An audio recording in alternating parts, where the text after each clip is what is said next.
Welcome, everybody. Thank you for visiting my asynchronous assignment, which is through the Provincial Instructors Diploma Program at Vancouver Community College. And on this assignment, my topic is based on the family movement in the disability sector and the disability movement. My name is Sarb Mali. I'm a family advocate for my adult daughter, Saffron. And through that, I've spent a lot of time learning about the systems we navigate and that are in place for the disabled population. Even though a lot of people believe that the family movement isn't really needed anymore because there are service providers and there's CLBC, MCFD in BC. I'm focused on BC. I believe it's absolutely important to share. Families like mine are still here doing the work behind the scenes.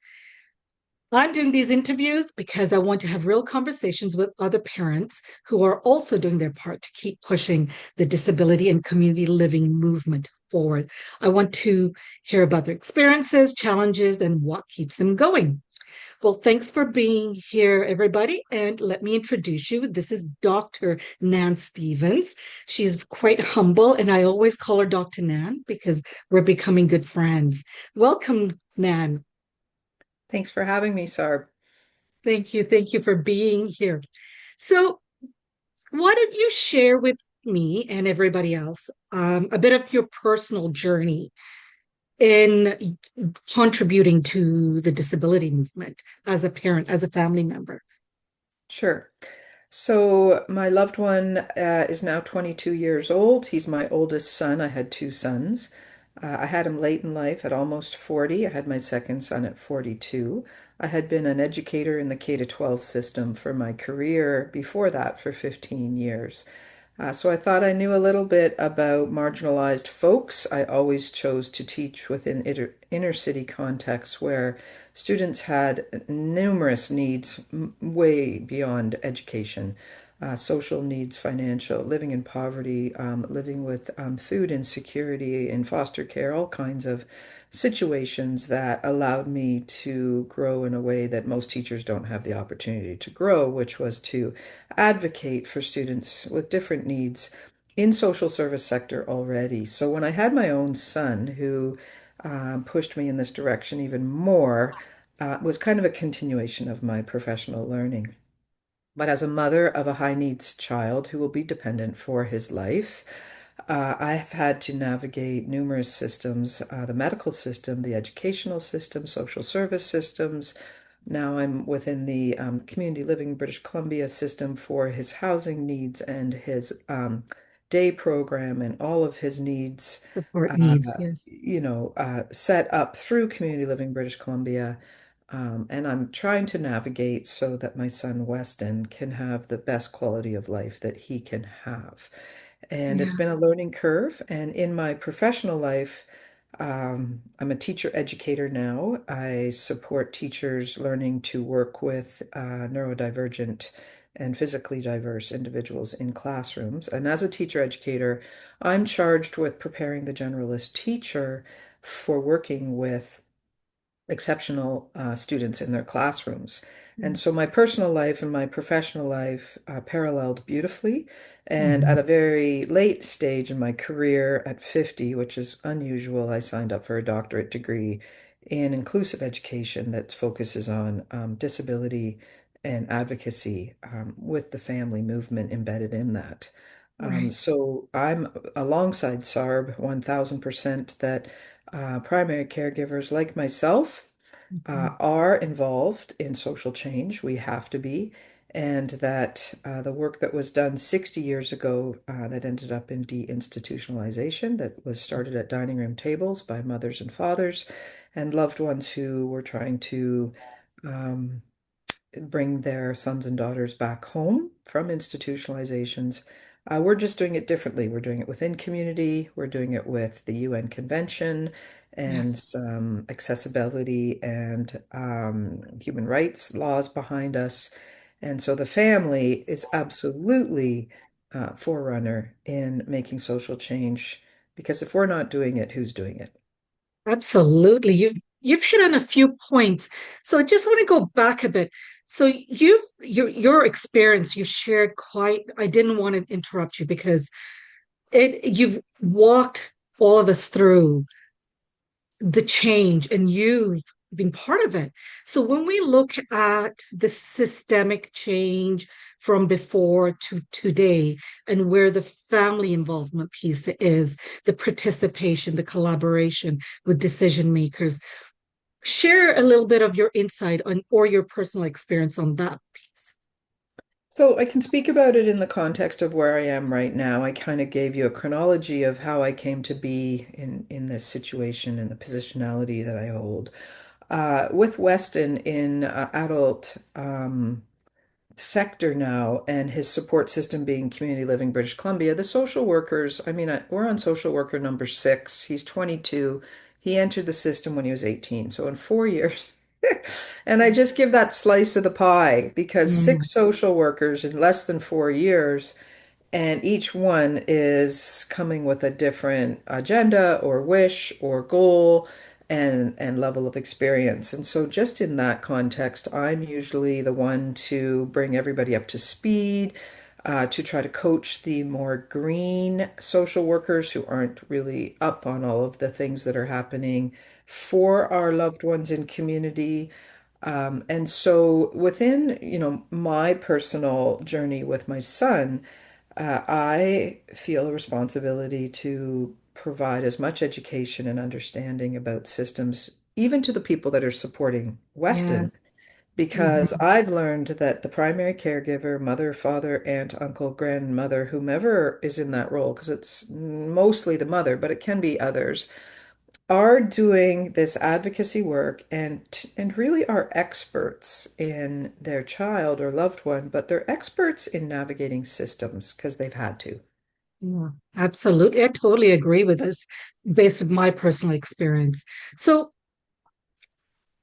are you included? Are you included in the conversation, the decision making as a parent? Because the system, based on my experience, is set up differently.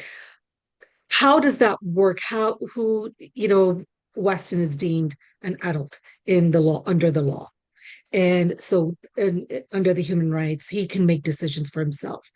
But there's always that but. So how do you navigate that piece for somebody like Weston who has such high needs that Hmm. generally cannot?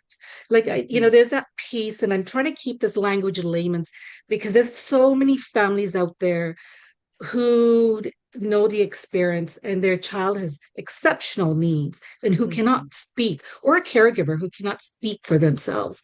So what has your experience been like in the collaboration piece or being invited to tables in the decision making? I'd love to hear that Yeah, insight. so a caution to parents is that you're not going to be invited unless you make yourself invited. So caregivers have to be expressing themselves and vocalizing the needs of their loved one, even if they don't have representation agreement. I have a representation agreement because my son's capacity to represent himself is very limited through a severe intellectual disability.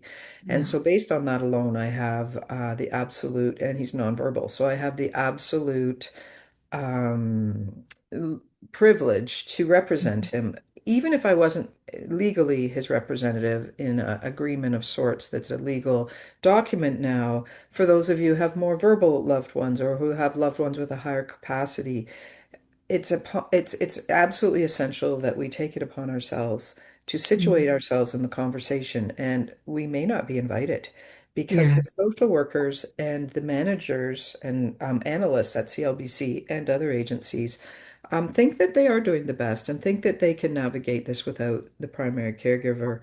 Mhm. Well, I absolutely disagree with that. And if the I primary agree with you. caregiver Mhm. isn't represented, then we're in a tricky situation because who knows that loved one better than the primary caregiver. So if you're not being invited, if the person's not being invited to the conversation or the meetings, they sure better make themselves invited or be on top of it. and I feel like I'm a case manager most of the time, marking dates when meetings are, doing pre-work to connect with the folks at agencies and CLBC to see if they have the paperwork in place before the meeting. I mean, I don't want to micromanage everybody, but it's become sort of the way I have to work in order to be at a meeting where people are prepared and the outcome can be exactly what I'm seeking it to be. Yes, that's a excellent point you've brought up. So we're coming to the end of our interview. We've dived in some deep stuff and you've shared quite a bit. I want to show everybody and share with everybody, and it's going to be a surprise to you, Nan, Dr. Nan. I want to share Nan's book. So she went out. Actually, Nan, you share Mother's Gift. And I'm going to quickly share this page that I quickly tabbed, and it was Mother's Gift. The title is Mother's Gift, Best Practice for Supporting Children with Exceptional Needs. And this could be adult children. Why don't you share a little bit about your book and what what motivated you to want to go and give this gift to other to the world? Sure. Thanks I know it's for thanks for educators, the but it's for plug. the world.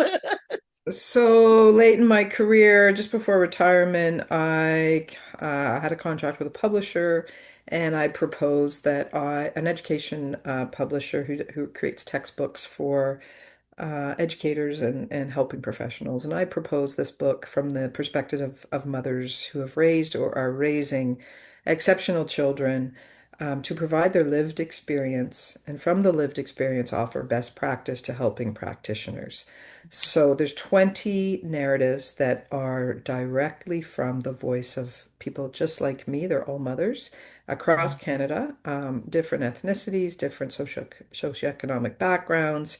A diverse group was intentional, and it's their feedback summarized in best practice themes. And I did an Mhm. analysis, and there's 8 best practice themes for helping practitioners in education, counseling, social work, psychology, nursing, medicine, OT, PT, speech and language, anybody on helping teams that works with pediatricians, our loved ones in doing what they do even better.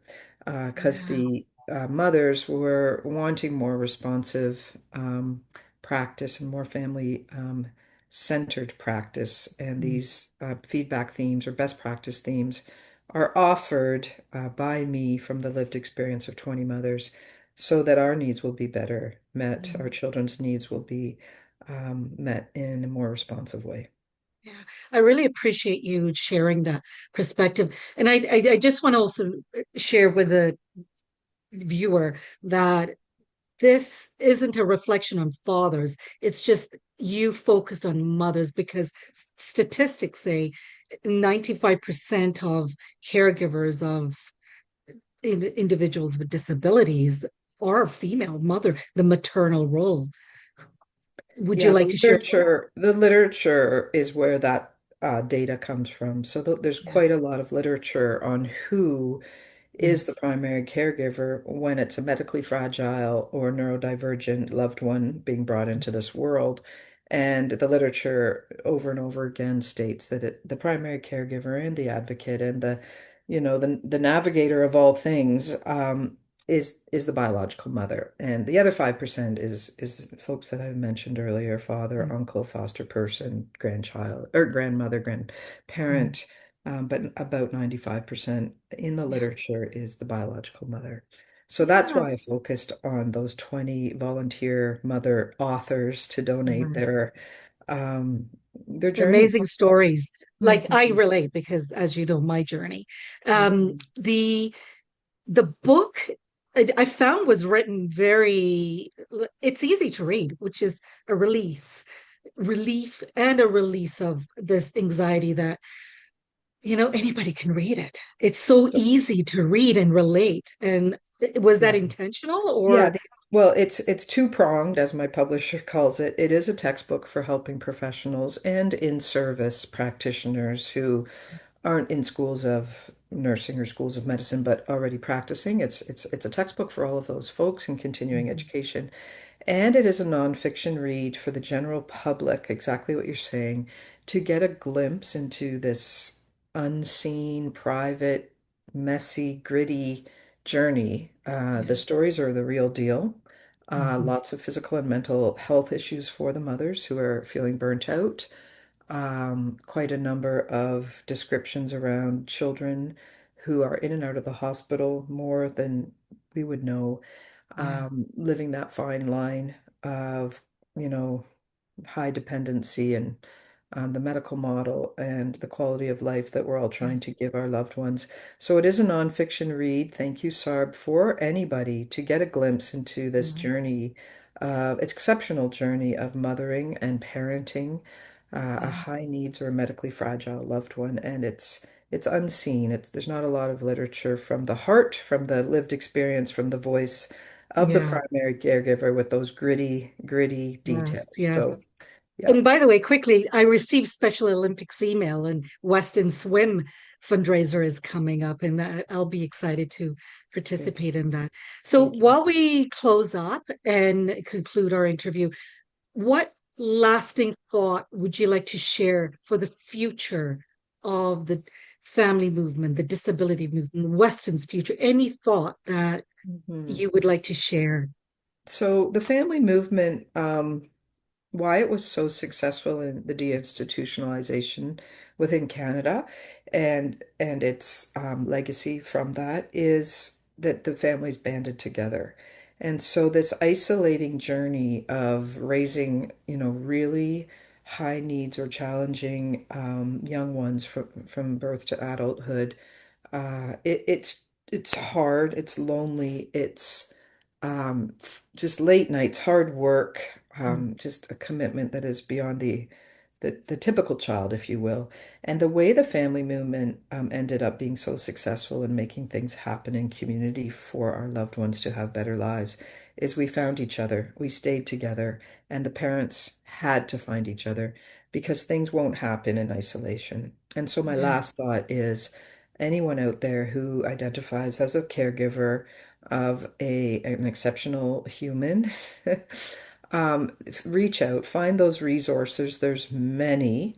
I keep finding more and more because we don't want to do this alone. We don't need to do it alone. And Yeah. like most things, when there's a need for political leverage and social Mhm. change, things happen when people band together and become Yeah. stronger. So that's I, my I do plan to interview in the future caregivers. Those are we love those people who look after our children, and we need to support and look out for them, and because they're part of that communal family piece for us, and we're invested in their care. So sorry, I've got a little cough coming up, but I anyway, have Dr. caregivers for you to interview. I have my village people. You. I They'd be know interested they're for amazing. sure. They're amazing people out there. So I just want to say thank you, Dr. You're Nan, welcome. and I appreciate you sharing and being part of this project for myself. But as you know, it's part of a bigger plan. And I thank you so much for this book. We need this. We need families like you sharing your expertise and your perspectives. And thank you for joining me. Thank you. Thanks for having me. It's my pleasure. And